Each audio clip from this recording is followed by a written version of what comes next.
D'abord, c'est le président Macron qui dit que tout le monde est prêt à envoyer des troupes en Ukraine. J'ai pas vu de déclaration signée par 20 ou 27 membres de l'Union européenne. Et je ne suis pas convaincu que la Finlande enverra des troupes en Ukraine. L'Italie a déjà dit non. La Slovaquie. Donc moi, je vois de plus en plus un président qui veut la guerre. Voilà.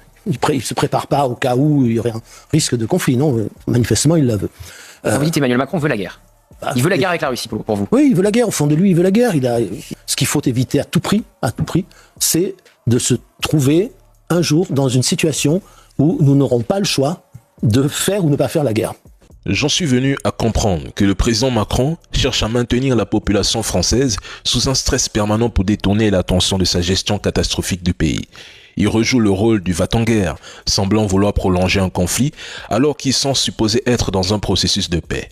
On a presque l'impression qu'il rêve que les Français se retrouvent engagés dans un affrontement armé contre la Russie. Sinon, comment expliquer que la France traverse une crise politique et économique profonde, qu'elle a perdu toute souveraineté, que le chômage explose et que le pays sombre dans la dette, pendant que le président annonce fièrement que la France est prête à envoyer des troupes au sol pour défendre l'Ukraine?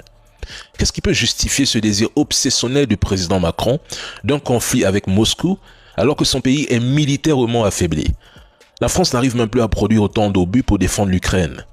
D'une certaine manière, Poutine et Trump ont eu raison de ne plus croire au cessez-le-feu, car les actions et propos du président Macron et de von der Leyen montrent qu'ils n'en veulent pas vraiment. Ils ne cherchent qu'à renforcer l'armée ukrainienne sous prétexte de paix.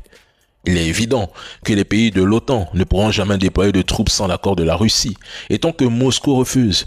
Mais toutes ces gesticulations et palabres à Paris sont inutiles. L'issue est inévitable.